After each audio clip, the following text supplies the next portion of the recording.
Hello everyone, welcome to the Spotlight News. I'm Brenda Torres. I'm Ashanti Stewart. And I'm Kaylee Baker. Polk health officials say there is a need for increased testing and heightened awareness after learning cases of sexually transmitted diseases among 15 to 24-year-olds in the county are 10% higher than the national average. In Polk County, 62% of reported STD cases involve 15 to 24-year-olds. This is 2% higher than the state level and 10% higher than the national level for this age group. 50% of those who are sexually active will get an STD by the time they're 25 years old. Because of these numbers, the Polk Health Department is partnering with a community groups that include the Teen Pregnancy Prevention Alliance to bring an STD awareness campaign to the county's youth. This will consist of a social media campaign targeting people 15 to 24-year-olds. Lakeland City voted Monday morning to spend $2.3 million on renovations to clean up old vacant buildings in the downtown area. The buildings take up an entire city block and have sat empty for the past year after Salvation Army moved. Community Redevelopment Agency Manager Nicole Travis says the empty buildings tend to create a life of nuisance and other types of problems that wouldn't otherwise be there if the buildings were in use. The redevelopment project is called Mass Market and will include event space that can fit up to 300 people, an art gallery, and a commercial kitchen for people like food truck owners that sell various food items on their own. The housing on the property will be transformed into market rate apartments geared towards student housing. A lot of work is to be expected over the next 9 months, but city officials are excited about the clean new look for the city's entrance. Now let's go to Nadia and see who she has on Student Spotlight.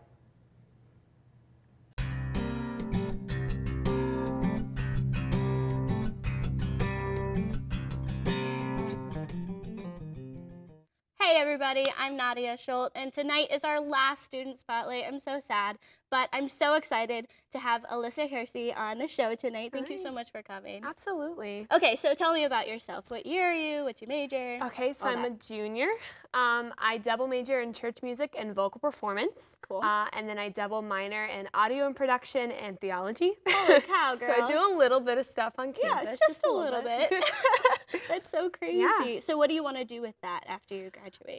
I'd love to work full-time at a church. I have this weird thing all of a sudden where I really would like to host conferences and like do the whole kind of shebang. So that's kind of a new thing for me, but I'm kind of trying to pursue that now. Awesome. That sounds so cool. Okay, so you are part of, like, obviously so many different things with all of your majors and minors. So you're also on DSC. Yes. So what is DSC about, and, like, what do you do on it? Okay, so it's the Department of Student Experience, and on that team, I'm on the campus-wide events team. So basically that means every major event on campus, I'm in charge of kind of putting on. So it could be anything from me calling fire performers and hiring them to having giant hamster balls somewhere.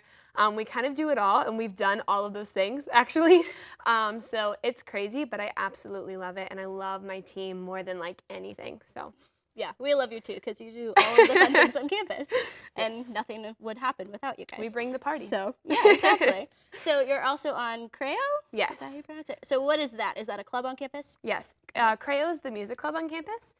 So it was something that my friends and I kind of got together my freshman year here. They had something called the Music Department Publicity Team. Okay. And basically their job was to make posters for like different things. And we were like, that's cool, but we're not really doing anything for music majors. So we took that vision and we turned it around and made Creo, which is Latin for creativity. And basically we do events and things for just music students. So in the fall, we do something called S'more Music. Okay. And we'll go outside at a bonfire and have music majors play like covers of songs or their original songs and eat s'mores. And then in the spring, we do the Southeastern Music Awards. So it's a big night, and we do kind of like a gala-esque thing. It's really cool. I love it. This is the second year we've done it, so I'm pretty proud of it now. For sure, I would be too. Yeah.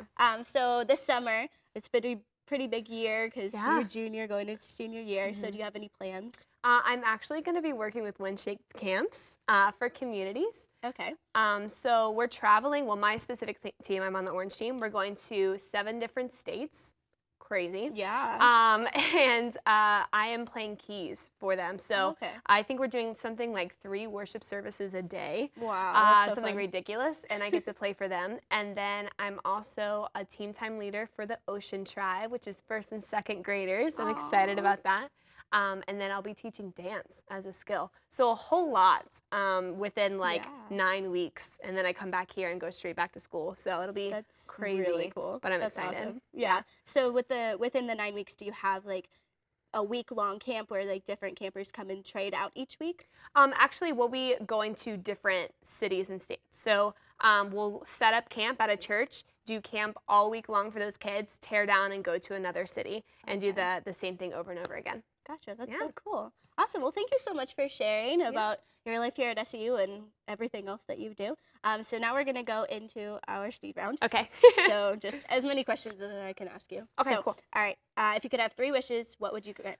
Oh, goodness. That I could have, I guess, typical world peace. Is that a good wish? Okay. To have a lot of money, because that sounds great. And maybe to be able to fly, because that's random. And let's do Nice.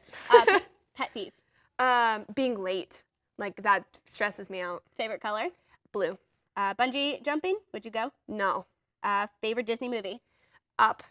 Favorite holiday? Christmas. Can you tap dance? Yes. Can you play sports? No. What's your favorite superpower? To maybe be invisible. That sounds cool. Okay. Biggest fear? I don't even know. Being like kidnapped, that's pretty scary. Favorite season? Fall. Cooking? Can you cook? Yes. City or country? City. Awesome. All right. Well, that is Cool. all we have for tonight. Perfect. Thank you so much for joining me. I'm Nadia Schultz, and this was Student Spotlight.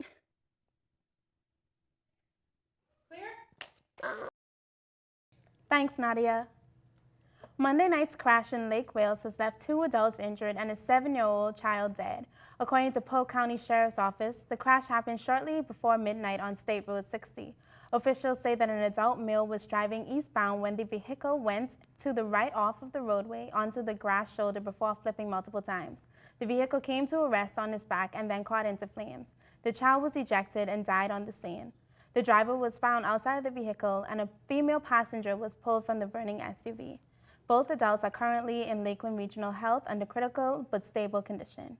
And now to know what's hot, let's go to Grand Bell with Hot Topic.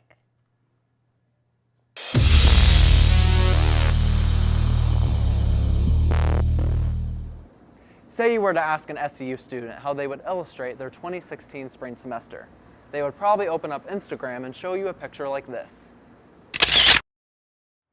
However, it has been much more than that. In fact, it's been quite the highlight. From our awesome campus events to the exciting build-up and anticipation of our new Live Learn facility and Student Activity Center, with a few lessons to learn along the way for sure.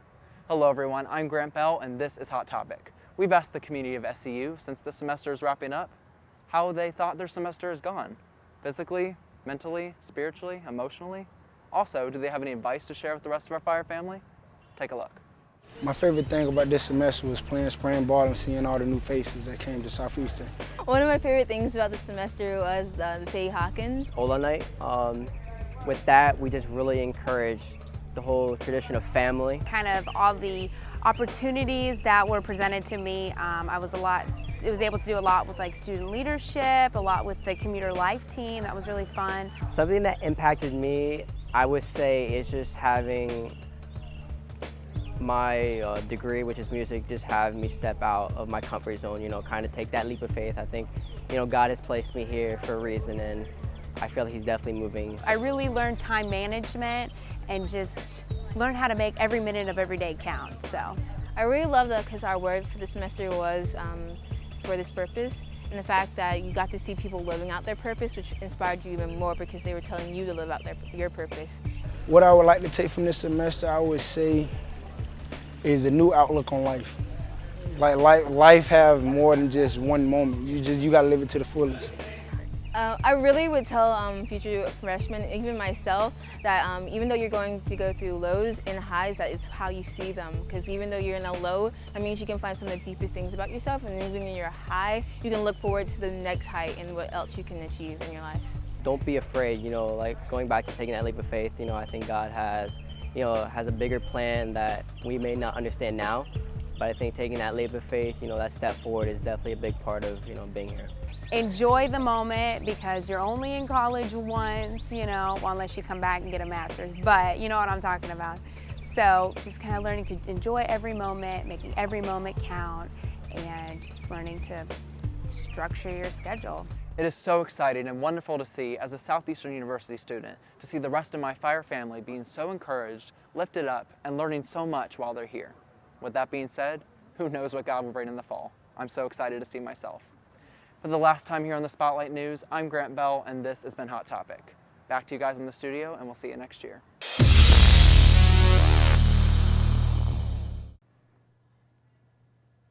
Thanks, Grant. So how are your guys' semesters going so far? Well, I'm graduating, so I only have 2 weeks, but then I have to find a job, so that's definitely more extra work for me, I guess. Yeah, Dang. my semester is going pretty good, just trying to juggle classes and extracurriculars. But so far, that's what being a student is about. Absolutely. And I feel like this semester has gone by so much faster than the other ones. I don't know if that's just me, but Definitely. it's getting crazy. Yeah. And I don't know if y'all saw on social media, for high school, it's so much fun because prom and stuff. But when you're a college student, it's exams, pages. papers, it's crazy. Tears, just Yes. tears all the time. Now let's go with Brandon and Asher with sports. Hello, everyone. I'm Brandon Crotchett. And I'm Asher Polion, and this is your Spotlight Sports Update. The Fire baseball team went on to win their 12th straight game this week, this time behind the arm of starting pitcher Cole Yoder, who struck out 11 while only giving up 1 earned run on 3 hits.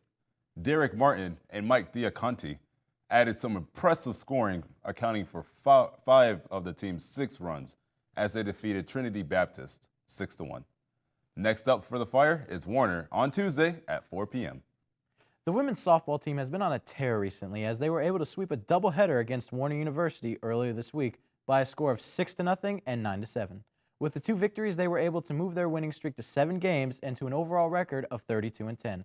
Next up for the Lady Fire is a doubleheader today at 1 p.m. and again at 3 p.m. So if you're able to come out, go and support your Lady Fire. The men's tennis team looked to bounce back from crushing defeats against both Embry-Riddle and Kaiser University today in Tifton, Georgia, as they play their final match against Abraham Baldwin Agricultural College. With the victory today, the men look to finish with an overall record of 10-3. The women's tennis team wrapped up the 2016 regular season with a trip to Embry-Riddle to take on the Eagles. Southeastern came up on the wrong side of a 9-0 loss to the Eagles, ending the regular season at 7-8, which was good enough for 4th place in the Sun Conference. The Lady Fire will return to the courts next week in the Sun Conference Tournament semifinal against top-seeded SCAD Savannah. Despite tough weather conditions, the 10th-ranked men's golf team finished 9th at the Golf Week NAIA Spring Invitational with team scores of 304, 318, and 308. Carlos Adila led the Fire with a 14th place finish with a score of 73, 74, and 78. The Fire will be in action again on April 30th for the Sun Conference Championship meet held at Lake Jovita.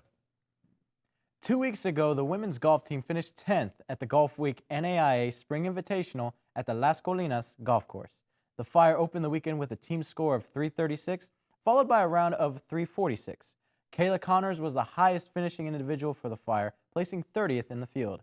Next up for the Lady Fire is the Sun Conference Championship meet this weekend at Kinderloo Country Club in Valdosta, Georgia. The Fire played their annual Red and Black spring game this past week as they get set for another exciting football season. The Black barely edged out the Red team with a 21-14 victory. Michael Riri had a game total of 6 catches for 129 yards and 2 touchdowns. The Fire don't play another game until fall as they open up the 2017 campaign against bitter opponent Faulkner on September 1st. The season is coming to a close for spring intramurals, and our Spotlight Sports reporter, Janaea Smith, was there to capture some of the moments from this past season.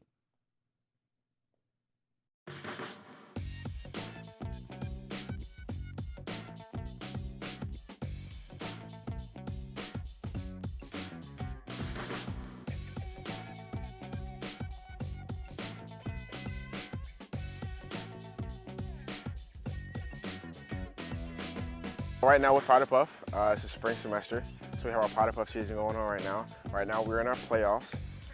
Each team is guaranteed a spot in the playoff. So right now that's what we're going on. What I love about intramural football is it brings just a bunch of girls who didn't know each other before on this campus together, and we're just able to bond and have a good time and get out and just be active. Go, go, go, hug it, hug it. Literally. See ya.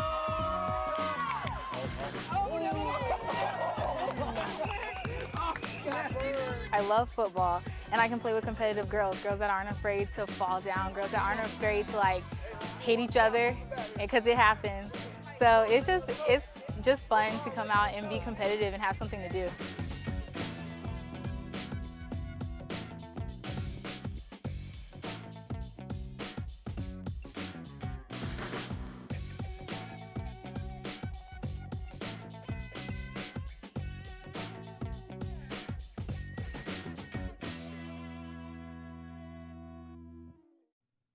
Great stuff, Janaea. You know what, Brandon? up, I'm not Asher? going to lie to you. That actually looked really exciting. Yeah, I mean, I've never been a part of any of the intramural games myself, besides just a few games of filling in for goalie for our good friend Anthony's soccer team. Okay. So it was a lot of fun. But one thing I can't wait for the fall season is intramural softball. I am going to train this entire summer to make the cut and hopefully make a big impact on one of the teams. And you know what? Good luck with that, because I actually have full confidence that you'll do well. You got any teams that you want to apply for the fall, or not really? I haven't really thought about it, but you know what? I may do softball. All right, man. Since you mentioned it, let's do train it, together. bro. All right, sounds good to me. With that being said, let's take things to the pro side of the sports world. The Tampa Bay Buccaneers have been a little busy this offseason. Pro Bowl free agent running back Doug Martin was re-signed to a 5-year deal, and former Pro Bowl corner Brent Grimes was picked up in free agency as well, filling a hole at a key position for the Bucs. Defensive end Robert Ayers and guard J.R. Sweezy were also signed in to fill in holes.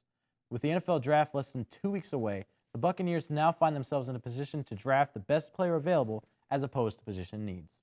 The Tampa Bay Lightning began another run at the Stanley Cup against a familiar opponent, the Detroit Red Wings. The Red Wings look to avenge their round 1 7-game loss to the Lightning last year, and they were unsuccessful in Game 1 as the Lightning were able to defeat them earlier this week 3-2. Nikita Kucherov led the scoring with 2 goals, while Ben Bishop only allowed 2 goals while having 31 saves. Next game for the Bolts is this Sunday up in the Motor City. The Orlando Magic ended their regular season on a sour note, losing 117-103 to the Charlotte Hornets. The Magic finished with a 35-47 record, a 10-win improvement on the previous year. However, there is still much work to be done in Orlando this offseason, whether it's bolstering the defense, improving the efficiency of the offense, or just putting in a more consistent effort throughout the games. The Rays' hopes of having a successful homestand was put on hold earlier this week as they lost 2 of the next 3 games to the Cleveland Indians. After winning the first game 5-1, they went on to lose their next 2 games 2-1, then got shut out 6-0. The Rays played tonight at 6:10 against the Chicago White Sox. Well, this has been your Spotlight Sports Update for the last time this semester. Once again, I'm Asher Polion. And I'm Brandon Crotchett. Back to you, ladies.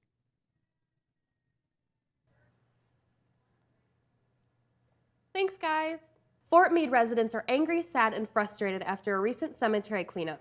People agree that the cleanup was long overdue, but they say that the city went too far. Stuffed animals, statues, and flowers were all collected and brought to the city barn for people to pick up. Under new city ordinances, these items are no longer allowed to be left at grave sites. Residents who go to visit loved ones feel disrespected because they believe the memorials were destroyed rather than cleaned up. City manager Fred Hiller defended the cleanup crew, saying that they were only doing as directions and to the best of their ability. On a lighter note, let's go to Anna with Tell Me Something Good.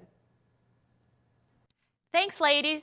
Hello, my name is Anna, and this is Tell Me Something Good. Every time that I go to a restaurant, I try to eat everything so I don't feel guilty in leaving food in my plate. But let's face it, sometimes it's really hard to eat everything.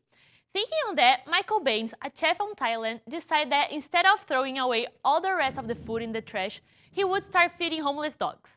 In that way, he created The Man That Rescues Dog, a website where he reports his days dedicating his time taking care of the dogs that live in the streets. Baines owns 9 dogs, but he continues feeding the 80 dogs that wait for him every day. To compensate him, the dogs demonstrate a lot of love for him. Now, imagine having no arms for a day. How would you get dressed? How would you brush your teeth? Let's face it, would you even attempt to do a sport besides soccer? Well, Amir Hussain from Pakistan did. He lost his 2 arms when he was only 8 years old to a sawmill accident. However, that did not stop him from living his life as he learned to do everyday chores with his feet. It also did not stop him from falling in love with cricket. He fell in love with the sport one afternoon after watching a game at his neighbor's house. He pledged to play the sport since ever.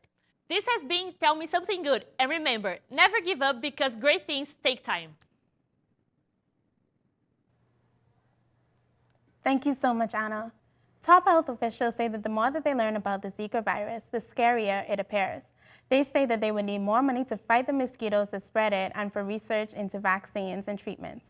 The Obama administration are using some of the money left over from the Ebola fight to pay for Zika research, but that's just a fraction of $1.9 billion it sought from Congress. Meanwhile, another case was reported in Lee County, Florida on Monday. The case was reported as travel-related. Now let's go to entertainment with our reporter Kaylee Green, who covered the Strawberry Festival. Hey everyone, I'm Kaylee Green here at Plant City's annual Strawberry Festival. This festival is full of fun, food, and of course, strawberries. Let's check it out. The Strawberry Festival is an annual 10-day event that took place this year from March 3rd to March 13th. This festival had numerous headline entertainers, fair rides and events, and many different strawberry-flavored treats. Fresh strawberries, chocolate-covered strawberries, strawberry shortcake, strawberry ice cream, and many other local favorites were offered at this festival. My favorite strawberry treat would definitely have to be the strawberry shortcake.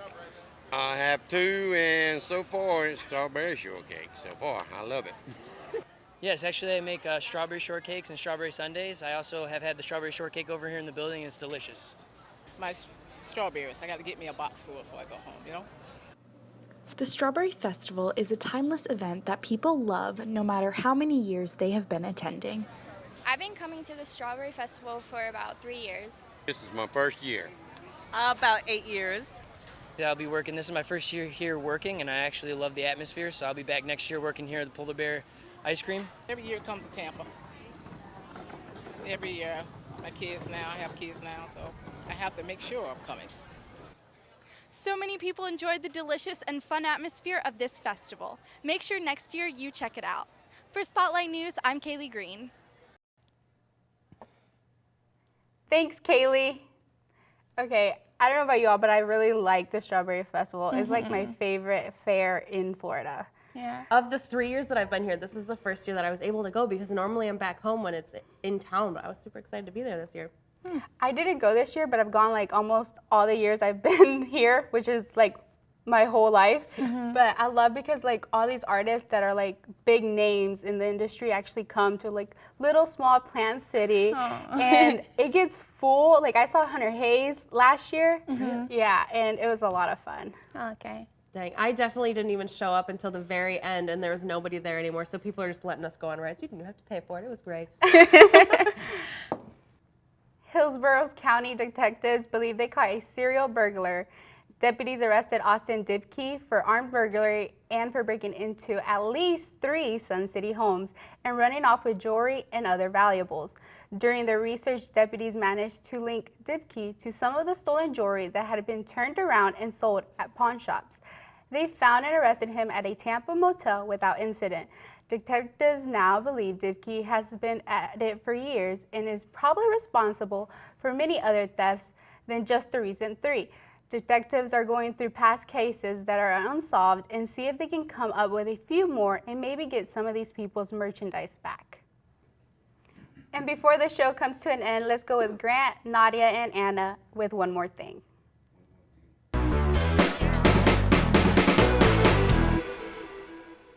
Hello everyone, we've had a fantastic show, but before we go, for the last time, here's one more thing.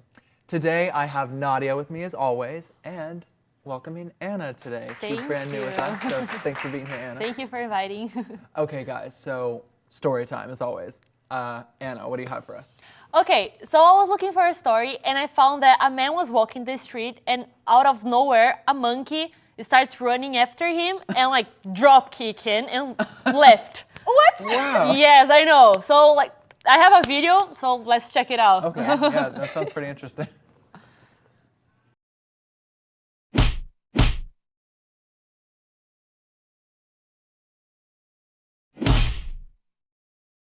That was insane. That's so Yeah, I know. crazy. That- Literally, he just goes up and is like, boom, and Like bye. out of nowhere. Literally, like if that was me walking to school or something, I would just have no idea what's going on, and then just, it happened. A monkey just Like, they monkeys just always have something to do every day. That's insane. Okay, so crazy. anyway, Nadia, let's see, do you have anything that doesn't tell stories about people being injured? Or let's see what you have. Yeah, I guess in a way. So this girl was going out and she was getting her wisdom teeth out, and after her surgery, her brothers decided to play a prank on her. Oh. And so she's all loopy and like kind of out of it, and they make up this whole grand scheme of that there is a zombie apocalypse. Literally, like, whole big thing, like, convinces her to the core that they are running for their lives and That they is have so to get to cool. safety. Like, they have a radio broadcast fake thing that they like my made God. up, Wow. and they have to pack provisions, and like they give her a garden rake and like all of this different stuff, and my she gosh. believes it. Yeah, like I'm sure. completely believes it. And then at the end, they're like, no, we're just gonna go home and you're gonna sleep because all of this was a prank. And her reaction, Hate your brothers in that moment, Yes. for sure. priceless. Literally, like in true brother fashion. Yeah. They had a great Brothers will story. be brothers, for sure. Exactly, but like her reaction, it was hysterical. Oh, so and do you have the reaction? I do. So we're gonna Awesome. take a look right now. Okay. Okay. What is this supposed to do for me? Give me a knife! How am I supposed to defend myself? So we can only take one pet. Which pet? The cat or the dog? The cat! You idiot! You want Bombay or chocolate? Why would you need that? No, Millicent, this is important. This will be what we're living off of. Which one? Do you think Costco? Should we go to Costco first? No, it's gonna be a bloodbath in there. Millicent, you know where we're gonna go? We're gonna go back home, and you're gonna get in bed, and you're gonna sleep for the next couple hours, because there's no zombie apocalypse.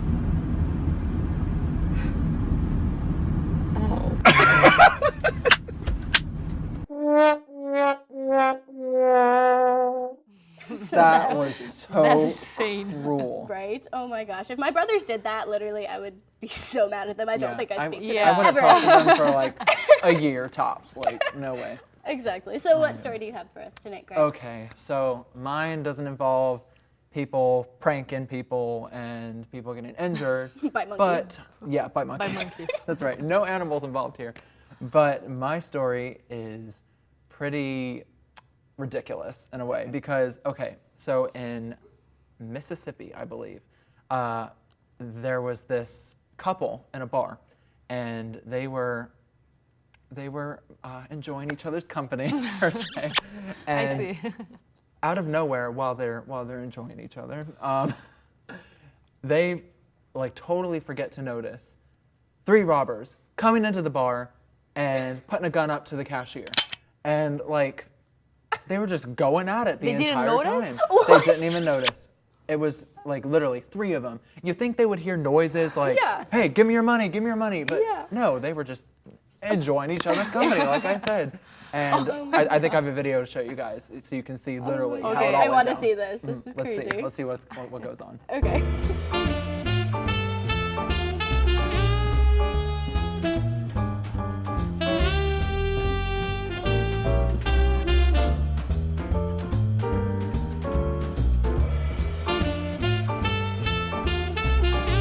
So there you have it. That's They literally had insane. no clue at all whatsoever. They were just oblivious Yep. to the fact They were that just this whole thing was going Literally on. just you know. going at it. How and is that they- even possible? I know, exactly. Just And, casually making out while there's a robbery going Yeah. on right behind them. and like even if I was in that situation, I would, think I would notice the noises going on and like, stop what I'm doing. Like, would you guys like? Of course. So okay, bye bye. Yes. Yeah, I'm running away. This meeting is adjourned for now. We got some trouble going on here, for sure. Exactly. That is insane. So it has been a lot of fun here this semester on One More Thing, and I've really enjoyed your guys' company and being able just to have fun. So thank you so much. Well, guys, that does it for One More Thing for the last time. I'm Grant, and that was Nadia and Anna, and we'll see you next time.